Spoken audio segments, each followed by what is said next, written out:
بسم الله الرحمن الرحیم.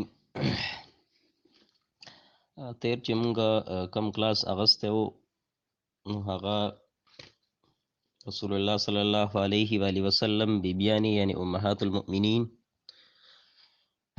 دا غي سره سره اولاد النبی د رسول الله سلام اولاد دغه بچیان دغه متعلق مونږه څه خبرې کړې وي.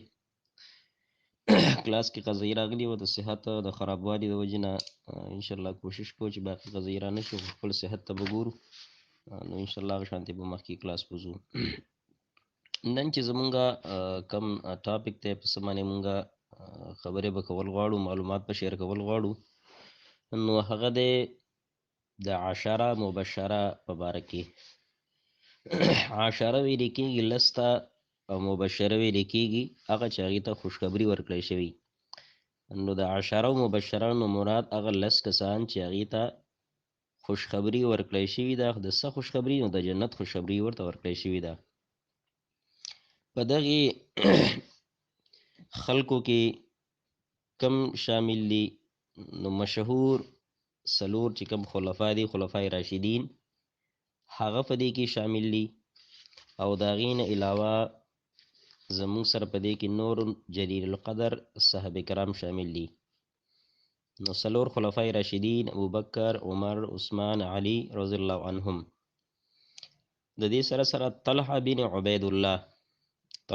عبید الله، زبیر بن عوام، عبدالرحمن بن عوف، سعد بن ابي وقاص، سعید بن زید او ابو عبیده بن جراح رضی الله تعالی عنہ. دا لس صحابه کرام شوله چې دې ته د جنت خوشخبری ورکړی شوې ده. اوس په دې کې سوال دا راځي، انټرویو کې هم تپوس کېدی شي او عام معمول کې خلک تپوس کوي چې رسول الله صلی الله علیه و وسلم خو ډېرو خلکو له د جنت خوشخبری ورکړې وه، ډېرو خلکو له رسول الله سلم د جنت خوشخبری ورکړې وه. نو په دې کې د لس کسان ولې خاص دي؟ نو د دې جواب دا دی چې په یو محفل کې، په یو مجلس کې رسول الله سلم د ټولو له د جنت خوشخبری ورکړې ده. نور خو داسې انفرادي طور ډېرو خلکو له رسول الله سلم د جنت خوشخبری ورکړې ده چې پای کې نارینه هم دي، زنانه پکې هم دي. خو عشره مبشره د دې وجې نه خاص دي چې دې ته په یو محفل کې خوشخبری ورکړی شوي ده د جنت. د دې وجې نه دې ته عشره مبشره ویل کېږي، دې وجې نه دې ته عشره مبشره ویل کېږي. ټیک ده. اگر چې د دې علاوه نور هم صحابه کرام دي. یعنی هغه مشهور حدیث دی چې رسول الله صلی الله علیه و آله وسلم نه یو صحابي تپوسو کې د الله رسوله زه به چېرته یم؟ رسول الله سلم دو فرمایل ته به جنت کې. بل صحابي پاسې هغه تپوسو کې د الله رسوله زه به چېرته یم؟ رسول الله سلم دو فرمایل ته به جنت کې. یو بل صحابي پاسېدو او هغه رسول الله سلم ته هم ووی د الله رسوله زه به چېرته یم، ما ته هم ووایه. رسول الله سلم ته وفرمایل ډېر تپوسونه مه کوې، که فرض کوه زه ووایم چې ته به په جهنم کې، نو بیا به ته اعمال به پرېږدي او بیا به ټول عمر په دې خبره باندې سي خفه یې. نو قرآن عظیم الشان کې هم دغه آیات موجود دی، لا تسألوا عن اشیاءکم ان تبد لکم تسؤکم. ټیک ده. د هغه څیزونو په باره کې تپوس پوښتنه مه کوئ، که تاسو ته پته ولګي نو بیا به تاسو په هغې باندې صحیح خفه یې. د دې آیات نه لاندې ډېر واقعات مفسرینو را نقل کړي دي. نو په دا دریم نمبر کس چې کله فاسي، رسول الله سلم ته وفرمایل کښېنه او دا ورته ووایي چې ستا نه مخکې اوکاشه په نوم باندې یو صحابي دی، اوکاشه. رسول الله سلم ته وفرمایل سابقکا اوکاشه، یعنی اوکاشه ستا نه په دې کې څه دی؟ سبقت وړی دی، هغه ستا نه په دې کې څه دی؟ سبقت وړی دی. نو دا ده چې داسې نور هم ډېر صحابه کرام، صحابیات، امهات المؤمنین، د هغې ټولو په باره کې رسول الله سلم په مختلفو موقعو باندې دا خبره ذکر کړې ده چې دا څه دي؟ جنتیان دي، دا جنتیان دي. څلور چې کوم زموږ سره خلفای راشدین دي، نو د دې ژوند هم ډېر تفصیلي دی، اگر چې په دې باندې ځان ځانله کتابونه لیکلی شوي دي او د دوی په یو یو خدماتو باندې د دوی په یو یو چې کوم دي خدمت د دین دپاره کړی، په هغې باندې باقاعده ایم فل پی ایچ ډي تیسز هم په هغې باندې شوي دي او د هغې سره سره په دې باندې بېشمار کتابونه هم لیکلی شوي دي. یعنی د دې صحابه کرامو د چا د عائلي ژوند چې کوم د خاندان او د کور د نه ژوند دی، په هغې باندې هم ریسرچ شوي دي. د دې په غزواتو کې د دې کم رولو په هغې باندې هم ریسرچ او پوره معلومات په هغې باندې موجود دي. بیا دې د حکمران په حیثیت باندې څنګه نو په دې باندې هم پوره هر څه موجود دي.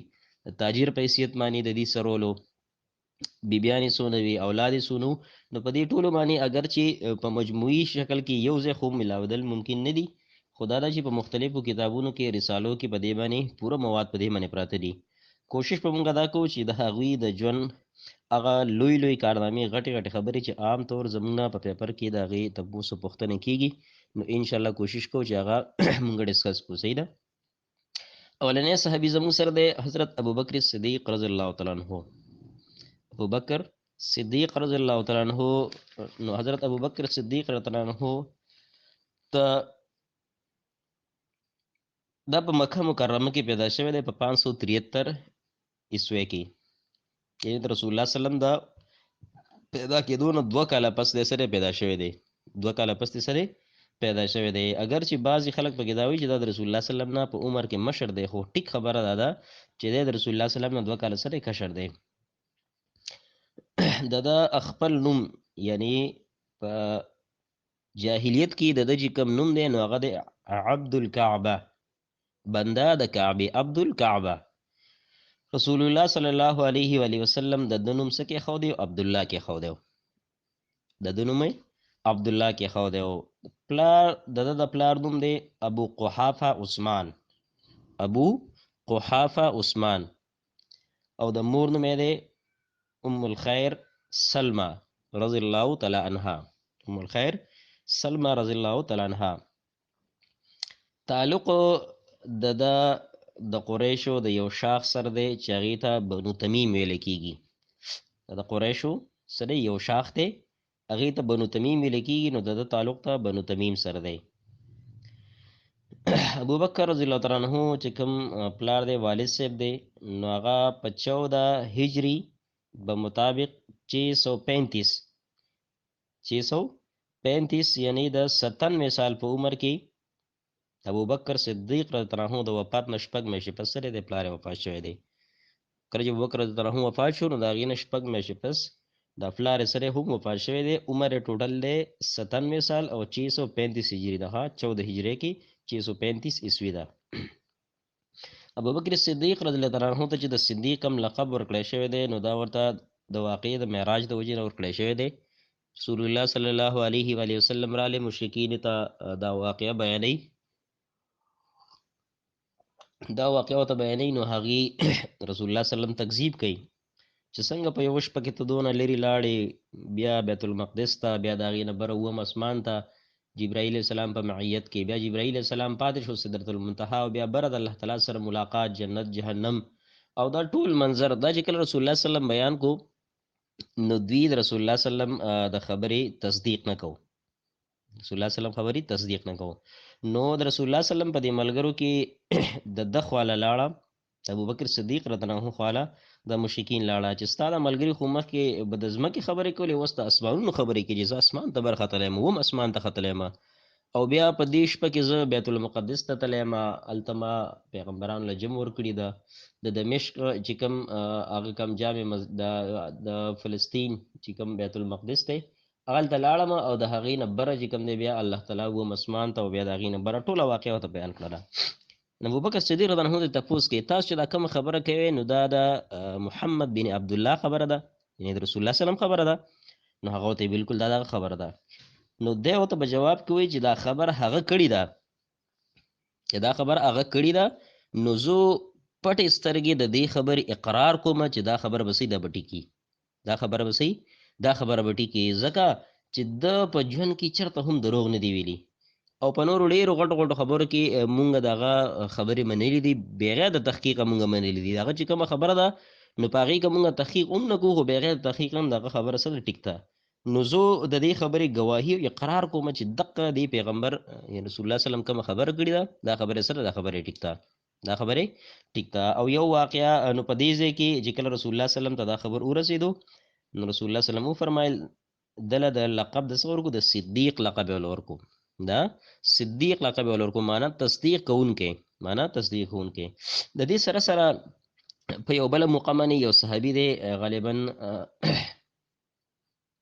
خزیمه بن ثابت دا یو صحابي دی. ذو شهادتین ورته هم ویل کېږي، ذو شهادتین ورته هم ویل کېږي. په یو موقع باندې رسول الله صلی الله علیه وسلم د یهودي سره مکالمه وشوله، لین دین وشو د یو اس په باره کې، د یو سورلی په باره کې. نو دی رسول الله صلی الله علیه وسلم لا قیمت ورکړی نه دی، خو بیع وشوله، قیمت یې نه دی ورکړی. نو دی دته په لاره باندې یو بل ګاک میلاو شو، د هغه ګاک لیست هغه خپل سورلی ورکړله. رسول الله صلی الله علیه وسلم ته وفرمیل ما خو ستا سره مخکې بیع کړې ده، ما تا سره مخکې سره بیع کړې ده. نو کله چې رسول الله صلی الله علیه وسلم نه تپوس وکړو، رسول الله صلی الله علیه وسلم ما تا سره مخکې بیع کړې، هغه وتې ستا سره په دې باندې ګواه څوک دی، تا سره په دې خبره باندې ګواه څوک دی. نو په دغې صحابه کرامو کې دی صحابي غالبا پوره نوم زید بن ها پوره نوم زما په ذهن کې ووتو، خو مخکې ما تاسو سره اگر چې دا نوم ما تاسو سره شیر کړی و، ټیک ده. ثابت بن خزیمه بن ثابت، غالبا خزیمه بن ثابت الانصاری دی، که پوره د څه نوم دی زه به کنفرم کوم، نو انشاءالله تاسو سره به شیر کوم. دغه صحابي دی چې دته بیا رسول الله صلی الله علیه وسلم دپاره ګواهي وکړه د الله رسوله زه د دې خبرې تصدیق کوم چې ته د الله تعالی صحیح پیغمبري، او تا چې کومه خبره کړې تا به د سره خامخا صحیح بیع به دې کړي، بیع به دې کړي. نو هغه دې تپوس کوي چې ته ولې زما دپاره دا ولې ګواهي داسې کوې، ته خو په هغه موقع باندې موجود نه وي. نو هغه ورته وایي د الله رسوله مونږ داسې په ډېرو ډېرو خبرو باندې ستاسو تصدیق کړی چې هغه د دې نه ډېرې لویې لویې خبرې دي. الله تعالی مونږ نه دی لیدلی، جنت هم نه دی لیدلی، جهنم هم نه دی لیدلی، د قبر عذاب هم نه دی لیدلی. ستاسو په وینا باندې، ستاسو په خوله مبارکه باندې مونږ په هغې باندې پټې سترګې یقین کړی دی چې هغه د دې نه ګرانې خبرې دي. نو دا خو یو معمولي خبره په دې کې تاسو به څنګه تکذیب کوئ، څنګه به تاسو په دې کې دروغ وایئ. لحاظه زه د دې خبرې څه کومه ګواهي کومه. رسول الله صلی الله علیه وسلم ډېر څه شو خوشحاله شو. بهرحال دا به کې د اضافي خبره رااله. نو ابوبکر صدیق رضی الله تعالی عنہ ته د لقب سره ملاو شوی دی. کله چې مسلمانانو هجرت وکړو مدینې منورې ته، نو د مسلمانانو مهاجرین مکه او د انصارو په منځ کې بایچاره یعنی رورولي څه شو دا قایمه شوله بایچاره رورولي قایمه شوله، ټیک ده. نو په دې مواخاتو کې خارجه بن زید الانصاری، خارجه بن زید انصاری دا د رسول الله د ابوبکر صدیق رحمه سو دا د رورو ګرځېدو، دا څه ګرځېدو، دا د رورو ګرځېدو، یعنی د سره مواخات قائم شوله. رسول الله صلی الله علیه وسلم دوه صحابه کرام ورونه وګرځوله، او دغه سړی د ابوبکر صدیق رضی الله عنه سره سخر هم جوړ شوی دی، بیا وروسته سره سخر هم جوړ شوی دی څو سر بن گئے تھے. نو دا خبره وکي ابوبکر صدیق رضی الله تعالی عنہ مسجد نبوي چې دا کم ځای دی نو دای په 5000 درهم باندې، په 5000 درهم باندې د دوو یتیمانانو ماشومانو سهل او سهیل داغنه سو داغنه غسته او بیا وقف کو، سهل او سهیل داغنه دازې غسته او بیا سکو بیا وقف کو. ابوبکر صدیق رضی الله تعالی عنہ 15 ورځې بیماری کړی دا، ٹھیک ده، او د هغې 15 دن بیماری نروسته په 22 جماد الاخر 13 هجری بمطابق 23 اگست 634 او د منګل په ورځ باندې سره وفات شوی دی، د منګل په ورځ باندې وفات شوی. دا تاریخونه یاد کړئ، روان چې کوم ټیسټ دی نو په دې کې د ټولو نه ګران سي زما د اندازې مطابق هغه به صحیح، هغه په دې کې دا ډیټونه نه، اگر چې ډیټونه په هر ټیسټ کې ښه کافي راځي، زما د اندازې مطابق چې په دې ټیسټ کې چې دا باغي انتهایی ټف هم جوړی، ګران به هم جوړی، نو کوشش په هغې دا کوي چې په دې کې دا ډیټونه نه دي، دا ډیټونه په دې کې ډېر راواخلي، یعنې دا عشره مبشره شوله، یا د صحابه کرامو نورو شوله، یا دغه رنګې د سیرت شوله، یا د تاریخ شوله، دغه څیزونه نه دي، دا به پکې ډېر راخلي زما د اندازې مطابق چې دا څیزونه به دا پکې ډېر راخلي، په دې باندې پیپر ګرانېږي. نور عام طور د قرآن متعلق تپوسونو کې ټیک هغه هم په خپل ځای باندې ګران دي، لوی علم دی، خو دا څیزونه څه دي دا ډېر مشکلې او ګرانې د خلکو ته نه یادېږي. نو د دې وجې نه دا ډیټونه څه دي کوشش ته وکړئ چې ځان په خپله باندې څه یو چارټ جوړ کړئ، بار بار یې ولیکئ، ټیک ده، بار بار یې ولیکئ، رټئ کې زموږ نظام اگر چې عجیبه نظام دی چې په دې کې صرف رټر سسټم دی. نو دا دی چې د منګل په ورځ باندې په 23 اگست 634 هجري کې سره وفات شوی دی. عمر یې څونه دی؟ 63 سال د عمر دی، 63 سال په عمر کې وفات شوی دی. خلافت یې څومره کړی دی؟ نو 2 کاله 3 میاشتې 11 ورځې سره خلافت کړی دی. 2 کاله 3 میاشتې 11 ورځې سره خلافت یې کړی دی. رسول الله سلم ګس طرف ته سره دی خښ دی. رسول الله سلم ګس طرف ته دی سره خښ دی. ټیک ده. قتیله بنت عبد العزى، قتیله بنت عبد العزى دا د سوه دا د بیبي وه، دا د سوه دا د بیبي وه. نو د دې نه د دوه بچي دي. د یو نوم دی عبدالله او د بل نوم دی اسماء، اسماء بنت ابي بکر چې کوم مشهور ده. دویمه د ده چې کوم بیبي ده ام رومان، ام رومان، او دا د عائشه صدیقه رضی الله عنها سره د هغې مور ده. ټیک ده. عبدالرحمن او عائشه رضی الله تعالی عنها دا دواړه څه دي؟ دا هم د دقې مور نه دي. دریم بیبي ده د اسماء بنت عمیس، اسماء بنت عمیس د دې نه هم یو زوی دی چې د هغه نوم محمد دی. ټیک ده. او څلورمه بیبي ده د حبیبه، څلورمه بیبي سره حبیبه ده. نو د حبیبه نه هم یو ماشوم دی ام کلثوم، د هغې چې کوم څه دی د هغې نوم دی. ټیک ده. نو دا څلور بیبیانې شوې ده. ابوبکر صدیق د نه چې کله اسلام قبول کو، چې کله اسلام قبول کو نو د عمر د 38 سال، عمر 38 سال چې کله د اسلام څخه قبول کو. او د په باره کې راځي چې د په دې مشرانو خلکو کې د ټولو نه اول چا ایمان چې قبول کړی دی نو هغه ابوبکر صدیق رضی الله عنه دی. ټیک ده. او دته د اعزاز هم حاصل دی چې دا اولنې امیر الحج دی. ها، امیر الحج د حج لپاره چې کوم امیر مقرر شوی دا د پای کې د ټول ناول دی. د دې سره سره د په دور خلافت کې چې کوم خلک مرتد شوله، زکات نه انکار وکړو، پیغمبر دا وی وکړه، اسود عنسی او دغه نګي مسیلمه الکذاب وغیرہ وغیرہ، دا ټول د هغه وخت کې کوم دی هغه سدي هغه د پیغمبر داوی کړی دي. نو د هغې دپاره لښکر هم د سره روان کړی دی. ټیک ده.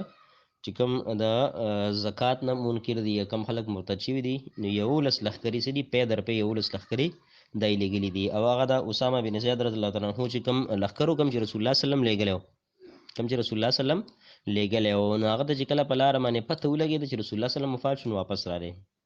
خو دا هغه لښکر واپس ولېږو. ده ورته هغه لښکر زه څنګه را واپس کړم چې هغه رسول الله سلم په خپل حیات کې په خپل ژوند کې رسول الله سلم سره هغه لېږلی دی. نو دا هم پکې دغه یو خبره ده. ټیک ده. رسول الله صلی الله علیه و آله وسلم په موجودګۍ کې چې کله رسول الله سلم ژوندی و، د هغه په موجودګۍ کې د 11 منځونه څه دي؟ هغه د هغې امامت یې کړی دی. ها، 11 منځونه سره امامت یې کړی دی. روایت د ده نه چې ټوټل کم نقل دي، نو یو خو د ده په باره کې راځي چې د سره یوه صحیفه وه، په هغې کې د لیکلي 500 احادیث به یې کې څو لیکلي 500 احادیث څو را لیکلي وو. نو د هغې په باره کې راځي چې هغه صحیفه چې ده پکې کوم روایت راغونډ کړي وی هغه ټوله یې څه کړله؟ هغه یې وسوځوله. یو روایت پکې دا دی. نو چا ته تپوس وکړو چې دا دې ولې وسوځوله؟ نو هغه ورته وایي چې زه یېرېږم د دې خبرې نه چېرته په دې کې د پیغمبر په دې خبرو کې چېرته ملاوټ نه راغلی، چېرته زمانه پکې چېرته کمزوري نه راغلي، چېرته هسې خبره چې پیغمبر نه یې کړې او ما لیکلي پیغمبر ته نسبت د دقې وجې نه د دې خبرې نه څه کومه زه یېرېږم او هغه یې څه کړله؟ هغه یې ضایع کړله. یو روایت پکې دغه. دویم روایت پکې دا چې د ده 142 احادیث د ده نه څه نقل دي؟ 142 احادیث دا د ده نه نقل دي. ټیک ده. د شجر نسب په لحاظ سره چې د نسب د رسول الله سلم سره ملاویږي نو په څوم پشت باندې؟ نو په 1 پشت باندې، 7 پشت پر. ټیک ده. مره، مره چې کوم دی په دغې سلسله نسب کې چې کوم ځای دی په مره باندې، نو په ده باندې رسول الله سلم سره د ده شجر نسب څه کې ملاویږي. ټیک ده. شجر نسب څه کې هغه د رسول الله سلم سره په دغې موقع باندې ملاویږي. نو شجر نسب په 1 پشت باندې د رسول الله سلم څه کېږي؟ دا ملاویږي. د ده په دور کې اگر چې نورې هم ډېرې لوی کارنامې شوي دي، هغه تاسو د تاریخ په کتابونو کې کتی شئ، تاریخ په کتابونو کې کتی شئ. خو مختصر ما تاسو مخې ته یو څو د هغې نه څه کړله، یو څو ما تاسو مخې ته د هغې نه نقل کړله. د هغې سره سره ده ته دا اعزاز هم حاصل دی، دا اعزاز ته حاصل دی چې د رسول الله صلی الله علیه و وسلم ډېر خدمت کړی دی، ډېر خدمت د رسول الله سلم کړی. د رسول الله سلم نه ډېر دعاګانې څه دي اغوستې دي. او د ده په باره کې رسول الله صلی الله علیه وسلم فرمایلي چې ما د هر چا حق ادا کو، زما څه چې ښه کړي دي ما د هر چا د حق ادا کولو پوره کوشش کړی دی، ما ادا کړی دی. خو د ابوبکر صدیق رضی الله تعالی عنه چې کوم احسانات دي، نو هغه احسانات زه چرته هم د هغې پوره بدله نشم ورکولی، د هغې بدله به الله تعالی په جنت کې ورکوي. نو دغه پکې یو خبره شوله. په غار ثور کې د ده په دې خپه باندې چې کوم دی سټک ورکړی دی، یا مار دی یا لړم دی یا هر یو څیز دی، نو په دغې موقعو سره سره دا ورسره موجود دی، ټیک ده، دا ورسره موجود دی. او هغه د سیرت واقعیات چې تاسو ګورئ، خاص کر الرحیق المختوم صفی الرحمن مبارک پوری چې کوم واقعه د هجرت را نقل کړي دی، چې دې دواړه هجرت کوي، رسول الله صلی الله علیه وسلم او ابوبکر صدیق رضی الله عنه هجرت کوي، نو هغه لار هغه وایي چې هغه انتهایي خرابه او په هغې کې کاڼي پراته او ډېر مشکله لاره، ډیره مشکله لاره. خو په دغه موقع باندې هم ابوبکر صدیق رضی الله تعالی عنه رسول الله صلی الله علیه وسلم سره دی په شا کړی دی، دی پر خپل شاه مبارک سره دی په دې باندې اغستی دی، او چې کوم ځای کې به رسول الله صلی الله علیه وسلم دی به رسول الله صلی الله علیه وسلم به ستړی شو، ده به اوچت کو، اگر چې خپې په خپو کې زخمونه هم راغلي وو، خپې وینې شوي هم وي، خو د هغې باوجود رسول الله صلی الله علیه وسلم ته انکار نه کو، انکار رسول الله صلی الله علیه وسلم ته نه کو، او هلته چې کوم دی رسول الله صلی الله علیه وسلم ته پوره ریلیف سره ورکړی دی. نو په یو موقع باندې چې کله یو ځای ته ورسېدو، رسول الله صلی الله علیه وسلم ډېر زیات ستړی شوی دی، د خپله څادر یې ورته کېښودو، د دې نه ورته تکیه جوړه کړه، رسول الله صلی الله علیه وسلم ارام وکړو، او دی په دغه موقع باندې صفي الرحمن مبارک پوري صاحب وایي چې ده د خپل ځان دپاره یوه لوټه ساتلې وه، مونږ ورته کوزه وایو، لوټه ورته یا ورته مشکیزه، جام ورته هر څه چې ورته وایي، وایي دا یې د خپل ځان سره اخیستې وه چې په کوم ځای کې به ضرورت راته رسول الله صلی الله علیه وسلم به په هغې کې یخو د یخو اوبو د تازه اوبو څښو د هغې انتظام به یې کوو. نو په یو موقع چې رسول الله صلی الله علیه وسلم ډېر زیات وږی شوی دی په دغې سفر په دوران کې، او ده ورته څادر کېښودی، رسول الله صلی الله علیه وسلم هلته ویده شوی دی، نو دی ګرځېدلی دی، او یو کس دی هغه غلام دی، د هغه سره ګړي بزي ورسره دي، دی د هغې نه چې کوم دی پی راول وشي او رسول الله صلی الله علیه وسلم ته راوړي، رسول الله صلی الله علیه وسلم چې کله راپاسي نو هغه پی وله ورکړي. بهرحال مزید تفصیل د نظم خو دا بعضې خبرې دا پکې ضروري دي چې کوم خاص کر په دې فکر کې دي، نو دا څه دي یادول پکار دي، ټیک ته دا څه دي یادول پکار دي. سجاح په نوم باندې یو زنانه ده، سجاح سین جیم الف ح، دا یو زنانه ده، او دا د ابوبکر صدیق رضی الله عنه په دور کې څه کړي ده، هغه په دور کې د پیغمبرۍ سره دعوه یې کړې ده، پیغمبرۍ سره پیغمبرۍ دعوه کړې ده.